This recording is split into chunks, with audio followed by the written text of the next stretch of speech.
The Your Credit Matters segment today being brought to you by rsrlinks.com/debt-free. rsrlinks.com/debt-free. Don't get sued by your debt. Your 5-step lifeline. Ron Siegel Radio, the show that's on your side when it comes to navigating the choppy waters of homeownership, retirement planning, and yes, even debt management. Because let's face it, debt can feel like a tidal wave sometimes. Now, I've got a topic today that might make some of you a little uneasy, but it's crucial to understand. Credit card lawsuits. It's happening more and more, folks. In fact, an estimated 2.5 million debt collection lawsuits were filed in 2022, latest data available. That's a staggering number. If you're dealing with credit card debt, the last thing you need is a lawsuit landing on your doorstep. But here's the good news. You have rights, and there are steps you can take to protect yourself. Today, we're going to break down the 5 key steps to find a credit card lawsuit, or to fight a credit card lawsuit. Step 1, respond, don't run. If you receive a summons and complaint, your first instinct might be to ignore it. I get it. But that's the worst thing you can do. Ignoring it can lead to a default judgment, meaning the creditor can take action to seize your assets or even garnish your wages. Instead, you must submit a written response to the court. In this response, you'll address each claim in the complaint. You can deny the allegations, state you lack evidence, or bring up defenses like statute of limitations. Now, this can be tricky, so here's what I recommend. Review the complaint carefully. Understand what you're being accused of and the deadlines you're facing. Don't be afraid to get help. If you're unsure how to respond or what defenses to use, talk to a lawyer or legal aid organization. Many offer free or low-cost assistance. Follow the rules. Courts have specific formats for responses, so make sure yours complies. Ask for dismissal or relief. In your response, request that the court dismiss the case or grant appropriate relief.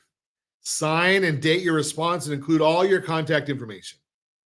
File your answer with the court clerk before the deadline and pay the filing fees. If you can't afford the fee, ask if it can be waived. Keep copies of everything for your records. Step 2, make them prove it. Once a debt collector sues you, the burden of proof shifts. It's their job to prove they own the debt, not yours. And you'd be surprised how often they lack the proper documentation. They need to prove they own the debt, provide an accurate calculation of how much you owe, and show documents that link you to that debt. This is especially important if the original creditor sold or transferred the debt. So demand that evidence, challenge those claims. If they can't provide the documentation, the court might just dismiss the case. Step 3, de-escalate if you can. Nobody wants to go to court. It's costly, it's time-consuming, and it's stressful.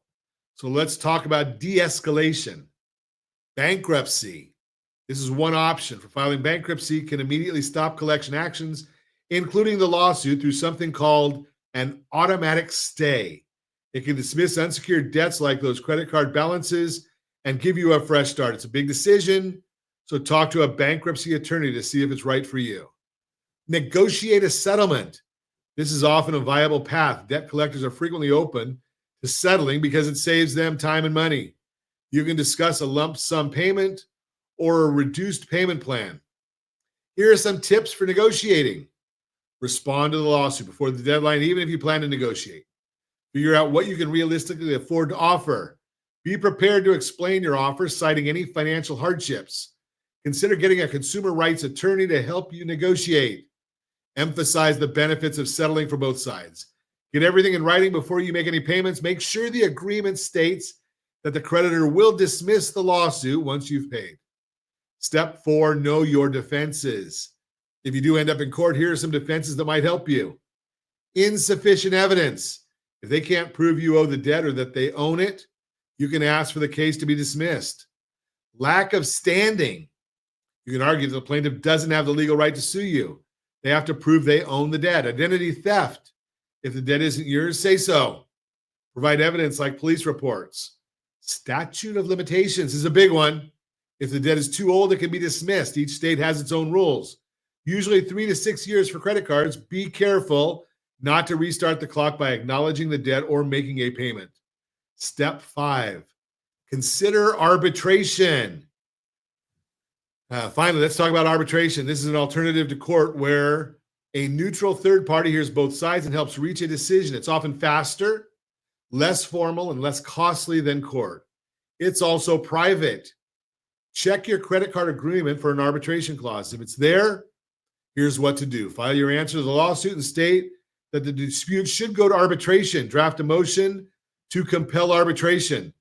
This motion should include why you're requesting it. Cite the arbitration clause. Argue that the dispute falls under that clause and ask the court to pause the lawsuit and compel arbitration. Include supporting documents like a copy of your credit card agreement. File the motion with the court and serve a copy to the creditor's attorney. Be prepared for a hearing where you'll present your case.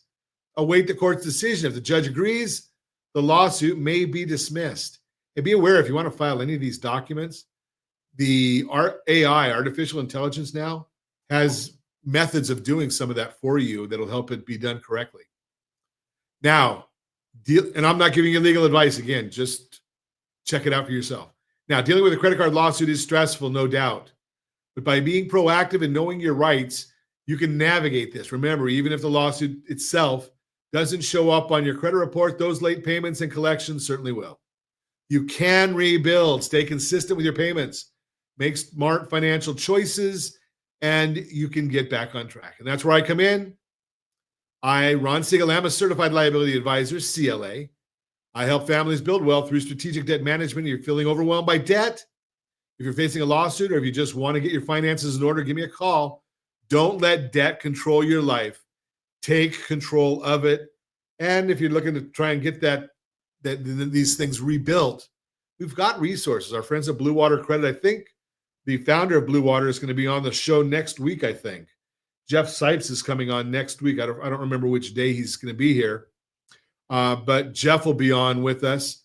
And if you've got questions, I think what we're going to do is we're going to post a billboard on our social media channels. And Jeff's going to be with us the 25th. So we'll post a billboard on our social channels. And if you've got questions that you want us to get answered from the guru, put them in there and we'll see if how many we can get to, and have Jeff talk about that as well as some of the other things that are on his mind. He and his team do a great job. And there are services out there that are not compliant. They're not legal. Jeff and his group do things the right way. They're good folks and been helping the listeners of Ron Siegel Radio for a lot of years. So that is Your Credit Matters, brought to you by rsrlinks.com/debt-free. Your Credit Matters, brought to you by rsrlinks.com/debt-free.